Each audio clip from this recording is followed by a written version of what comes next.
Hey there. Oh there. Hi there. This is Jim the Keys bartender coming to you from Key Largo. How are you folks?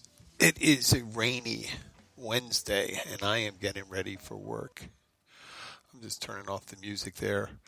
Um, we we have gotten through, and I mentioned this on a previous episode, that we gotten through the Labor Day weekend. It's the traditional end of our peak tourist season when we're in the height of our tropical storm season, and kids are back to school. A lot of places are luckily a lot of big places are scaling back their. I'm going to invite friends. Wait, feels lonely here. Let's invite friends from Facebook. There, post. See if this works. Okay, this is interesting. See if it works. Share. No, I'm not looking to share. So we are just scaling back. It's just the capacity roads are at like one quarter capacity, except that morning rush hour and evening rush hour, whatever that is. People coming back from the jobs on the mainland and all our supplies coming from the mainland. But it gives us time to reflect. I luckily working at a place as a neighborhood place, we do pretty decent. We get that extra bump from the tourists and stuff like that. But then when it slows down, we get the locals coming back in. Now, since the pandemic's been around, we've had. I was reflecting the other day with some people that came in that we've lost some of our regulars, not necessarily from the pandemic, but we've lost several of our longtime regulars, and we've lost some through misunderstanding, or they they weren't happy about the situation. But I understand people have to work through their frustrations.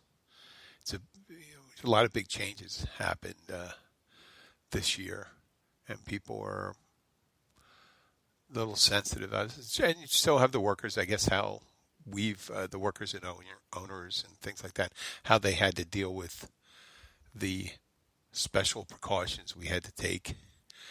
And and then the kind of animosity that goes back and forth between the people that um, believe it might be real, and then some people believe that it might be not.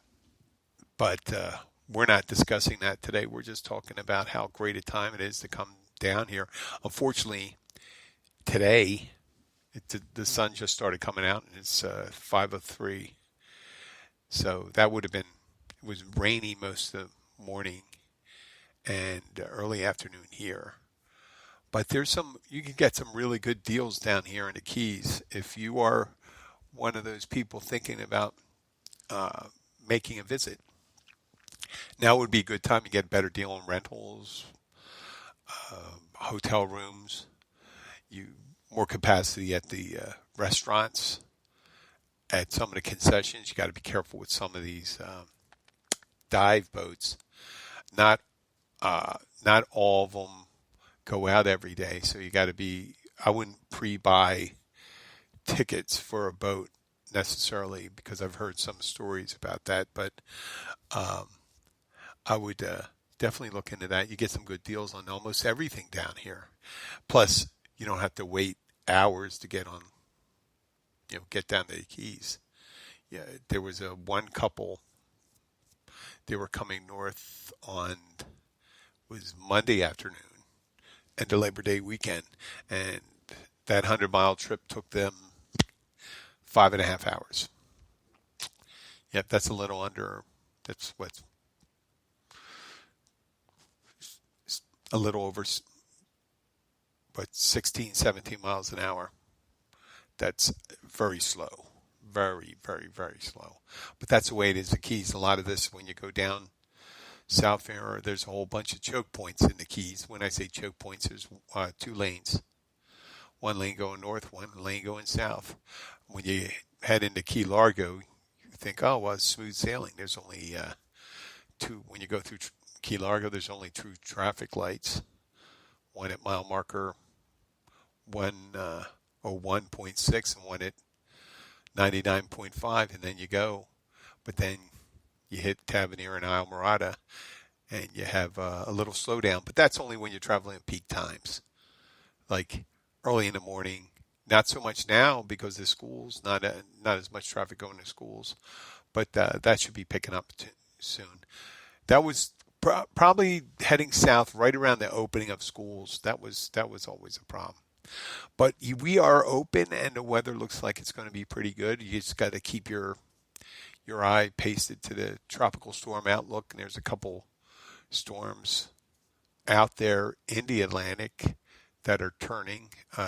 Two of the ones in front, just to give you little information. I think it's Renee, and it's maybe Penelope and Renee. I'm just going to pick those two names, and they look like they're going to turn into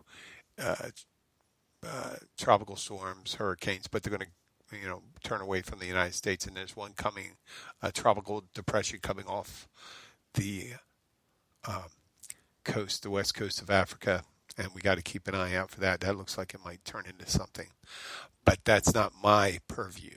That's where you go to the Weather Channel for that, and they don't even really know right now. They'll have to wait 2-3 days to see what happens to that development. But that's what are we looking at right now? Today's the 9th. We're at the peak. It starts dropping now. The possibility drops. It doesn't mean it goes to zero. It's not like a cliff. We're at the peak of activity, and now it starts going down the other way. And hopefully we see some cooler weather. With the cooler weather, we got the ocean waters cool down, and I'm looking at the forecast. It looks like it's 90s all through the rest of the month of September into October. We needed to get into. I'm probably speaking out of sorts, and I do that. It's out of turn. I do that a lot. I realize that, but I think that it needs to cool down at night pretty seriously and dry off, meaning a little lower humidity, low humidity, nice wind, and lower temperatures help the ocean water to drop their temperature. And the temperature of the ocean is the engine that drives these tropical storms. And we will be looking at them. And the main thing is, when there's a lot of them turning out there, it's kind of like seeing, I don't know if you're familiar, if you live near the Gulf Coast or down here in the lake, South Atlantic, you'll see water spouts. And every so often I've seen 4 or 5 at the same time. And that's just tells you the kind of volatility that's happening in the ocean. And you can see these things. It's beautiful, but when it comes to these large cyclonic activity, we call it a hurricane, it just freaks people out. I mean, you talk to someone from down here in Florida and they'll act like, oh, we really don't worry about that until it starts tracking, and then some people get overly excited over it and other people don't. But if you plan your vacation and there's nothing on the horizon, like right now, if you got a ticket right now, that one that's coming off the west coast of Africa, that won't be around here for like at least 8 days, 9 days. So if you were coming up here, shooting down here for 3-4 days and this Friday or Saturday, you'd be in and out of here, no problem, even if it picked up. We always get a couple days notice nowadays. It's not like something, just turns around. But then again, there are hurricanes that do make. I don't know if the predicting model has gotten better, but these years ago, I think Katrina and a couple other hurricanes had made some turns that were, when I say unpredictable, because they're unpredictable in the manner of that you can't tell a week beforehand what's going to happen. But the models now that they give, it's incredible. They get closer and closer. They don't get the strength um, building up. They get, they can pretty much guess the strength, but if it slows down and it starts building up more strength, they just have a general idea where it's going to hit a little earlier than they did before, giving people a lot more uh, time to evacuate. And this is what we think of this year. This time of year, we don't think of tourism, but tourism's a great time. I don't even know why we don't push that right now. A lot of places, there's a lot of restaurants do close down and hotels close down for maintenance, and they give their employees time off. It makes it easier to go in there and do a big once over, to do some improvements, facility improvements to the place, and let a lot of our employees who, frankly, they work very hard during the season and stuff like that. And some of the hardest working employees, especially the ones for when it comes to restaurant, it's the kitchen. It's the kitchen. I realize servers and bartenders work very hard and stuff like that, but um, the for down here, these guys that work in the back of the house, I hand it to them. There is a lot of, you know, they don't have a big depth chart in most of these places. They don't have a lot of extra people. You can train a server in about a week. To be honest, you put a body out there. It doesn't mean they'll be a good server or a good bartender, but you could train someone in a week. You can't train someone in a week to be a cook. That's just it. They either is or they ain't. And some people ain't, and it just takes a long time. There's a long learning curve for people in the back of the house. It's a highly skilled position, I have to say, for them to be good. Yeah, there's places, where they just, you drop things in, you fry them and stuff like that. But a lot of these restaurants, these guys work real hard, and this is an excellent time right after Labor Day to give them 2 weeks. Some places do 4 weeks. And the nice thing about that is some of the places give you kind of a bonus pay at the end, kind of like a 30 to 50%. I worked at a place that used to do that. You have to be, pretty healthy financially in the black to be able to do that. Hold a certain amount of money back and just give it to your employees as a vacation bonus stuff. They don't have to do it. Most places don't do it, but some do it. And it's a great opportunity for them. And on the flip side, the places that don't close down, like the local places, like the place I work, that isn't a big tourist attraction necessarily, even though we're a great place for tourists to come to, right? It's not one of the ones that have been down here for years and years and years. We've been in business for it's going on 6 years now, the Catch Restaurant in Key Largo. But when these other places close down, then these people that used to regularly try those places, they come to our place. And, it just beats up our numbers. So it's slow. It's not as slow as it could be if every place stayed open. So closing down to give people vacation time to go and visit their family abroad or, far away, or just, for people to decompress, works for the employees and also for the other competing businesses. Now I can see you, if you're a business and you're closing down, you always worry about, hey, where's my people going to go? And they're going to like the new place. Maybe we're going to lose them. Maybe we're going to, but you can't be concerned of that. You just got to look out for your employees, take the time, do the improvements, and then reopen up and do your good job. So, when you reopen, people, they usually have a pretty decent boost of business when places reopen. But we'll be slow down here probably through November when you got the Thanksgiving holiday, and then Christmas shows up. Then we have all that stuff going on. Now that it's the kind of slow part of the season, I get a chance. We'll get busy. We'll have a couple days where we still get the people coming down from Miami, and who knows, because of all the restrictions, stuff like that. A lot of people may have this pent up demand for vacations, so we could get a decent boost in business from that. But you never know. You just got to keep on rolling the dice and hope that you have enough business to keep the doors open. And I was asked someone, we had this debate the other day, and this is all along the topics of that. And I'm not talking about a particular people, but I have been in the business for a while. There are people that the regulars, when they come in, they are difficult. And they're difficult because every time you come in, you get a kind of hard feeling on what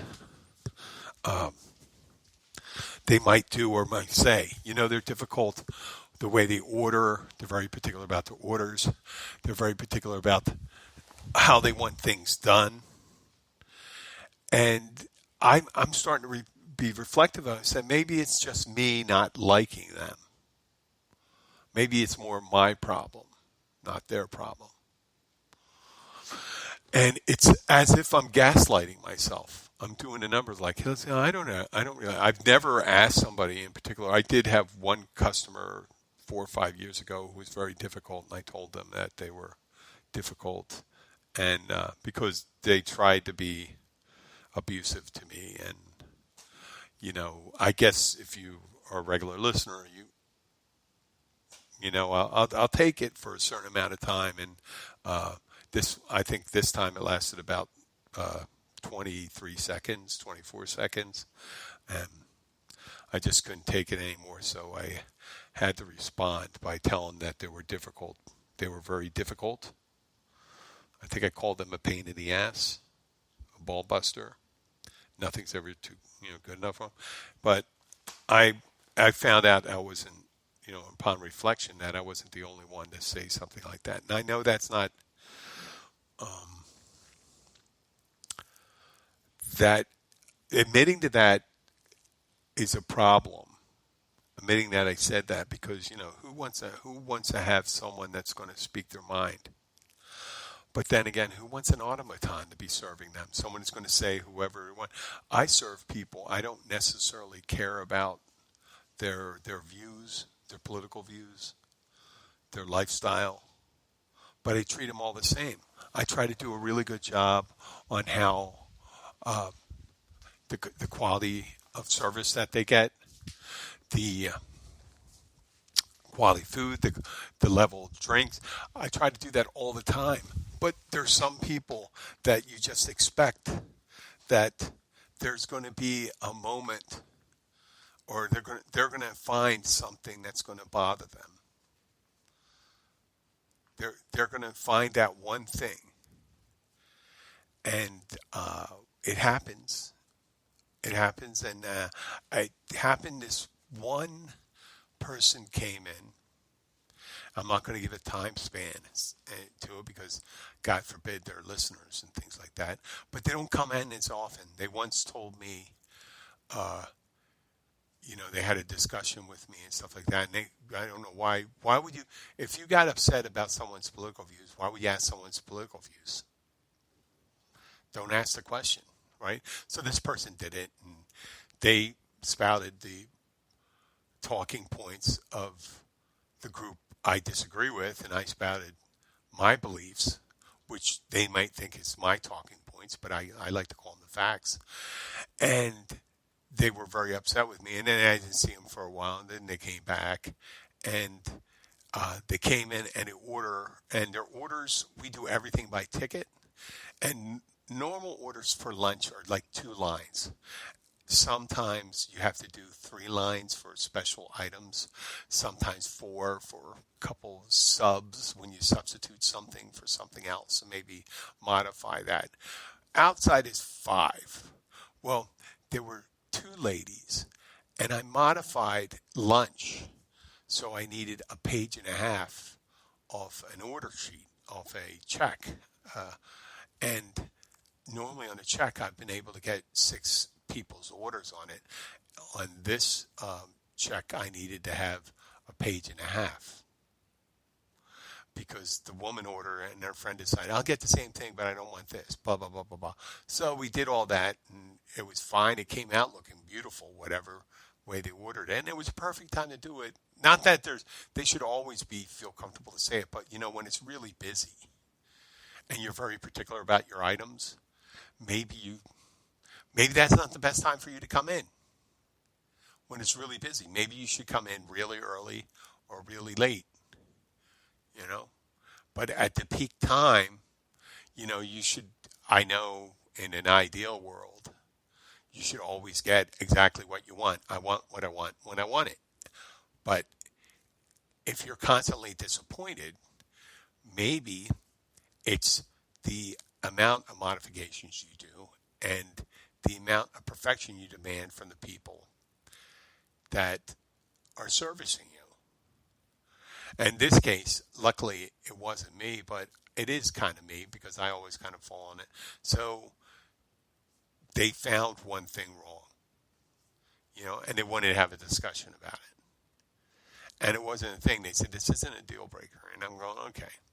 Well, I mean, if you set up things, if you have a list of 10 items that you need checked within 10% of accuracy, you are going to be in a majority state of irritability or dissatisfaction because you're setting yourself up to be displeased. And there are people like that, and they lead with, and I know guys like that. Guys, it's very difficult. Women, we call them that phenomenon, calling them Karens, which is this disservice to Karens everywhere. Regular Karens, women or guys whose name is Karen. But there are guys, and I guess they call them Brandon or Brad, or the male version, and they're very difficult. They come in, they need. This is I want what I want when I want it. I want it this way. Which theoretically, getting 100% of what you want is always ideal, the ideal situation wherever you go. And the higher end, the more you're paying for the service, the more you should expect that. Conversely, the less, if you went to White Castle, if you go to McDonald's, you're not going to have, it could be a possibility, but you're not going to have a Big Mac made with chicken, right? Maybe not. Correct me if I'm wrong with that, but maybe they do have that. So you got to tailor it to the place you're in.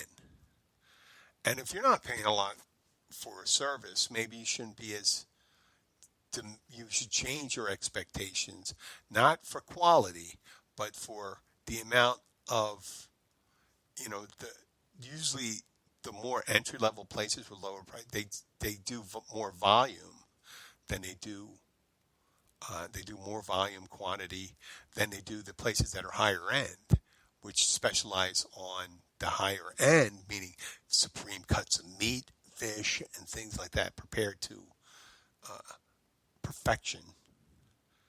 You think, oh, I want that to be that way. Well, it's not that way. It's just that you can make an argument for that, and I'll just say one thing: Golden Corral. Golden Corral. If people always expected 100% quality and service, there would be no Golden Corral. Okay? The food isn't that great. The service isn't that exceptional. The choices isn't that wonderful. You just get a lot, So you can choose. You can make it like three things. Choose price, perfection, and delivery time, or something like that. You can choose one thing. I would say you can only choose two things. If you want perfection and price, you have to wait. If you want price and perfection, you're going to have to wait. Yeah, that's it. Do you want quality and time? Then you have to pay a lot. Just the way it is in manufacturing, things like that. It's just the way of the world. So, if you think about it, the people that are always disappointed at wherever they go, and they always have a place, well, this place does it best all the time. They're eventually going to get pissed off at that. Who hasn't had a regular that eventually gets pissed off and they leave, they get angry? They're not treated with the right respect or deference. You didn't save their seat. Talking more to other people than to them. You're not making them feel special. Things like that. But there are regulars that come in. They're always going to be difficult. They're always going to be difficult. That's just their MO. That's their modus operandi. They're going to be difficult. There's people in groups that are difficult. That's why sometimes people aren't invited out. If you notice, you have a group of friends and they go out. Sometimes they go out a lot without. I'm not always invited out. I could be the one that's kind of difficult. But sometimes I'm difficult the way they treat the people. If they're going out to dinner and stuff like that, sometimes I don't like to go in a big group because I don't want to be associated with a group of people that don't necessarily know how to act in that environment. Always like going out with my significant other, Abby. We know how to behave. I'm not embarrassed by the request she has. And we're kind and generous to the people that are taking care of us. I have never been out with anybody, twice at least, that did anything like that. I don't recall, because all you have to do that is once around me I will never dine out with you again. I don't get people who, when they're around people, and sometimes you see them, they know they're the difficult ones. It could be a relative, it could be someone else, but they realize that this person is a horror show and the main act is going on right then, the way they're dealing with it, and you see them cringe, and they realize they got to spend time with this person when they leave there, but they also realize that the establishment is painting the whole group with the broad brush of accusation, that when someone's bitching at the server, it starts screaming, yelling, and stuff like that. And sometimes they're just birds of a feather flock together, and you get a group of. It's a possibility nowadays. You can get a group of assholes together. But if you ever follow anybody like on any of these Instagram or Twitter accounts or something like that, there's spoof accounts. There's one guy who's a bodybuilder and he never tips. And he gets a lot of attention. It's kind of negative attention, but actually negative attention actually works for people. They get in the social media because they get a lot of people watching because they're looking to see what are they going to do that upsets me next, so I could say something negative in their feed about them. If you can't, case in point, the podcast. Most of the time I'm usually positive, and I don't have. I normally don't have anything where I usually go off on anybody in particular to the point, other than maybe the president. But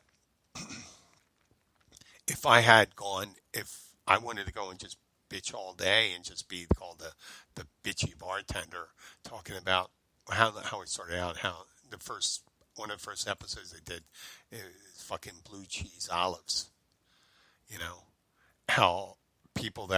How they abuse the condiment, blue cheese. I'm not talking about sexually abusing. I'm just talking about abusing. Does it scan? Give me 5 of those. I'll have something. They'll eat the blue cheese olives and stuff like that. They'll have one martini and say, "Well, I want 20 blue cheese olives." And it's like, "Oh yeah, really?" It's like ordering a hot dog with a pound of relish. So you can relish, 20 other hot dogs you have hidden over here or something. I don't know what the fuck that's all about. But I'm just saying with the blue cheese olives, you're just getting them. You're ordering a martini, you're eating a meal of that stuff. It's not a Bloody Mary, one of those $50 Bloody Marys where they got a Cornish game hen coming out of it and shrimp and a hamburger. Okay? It's an $8 martini. You're not going to get $12 worth of olives in it. Just, it's not done. But I digress. I'd like to thank everyone for listening. Don't be a problem when you go out. I try not to be a problem when I go out.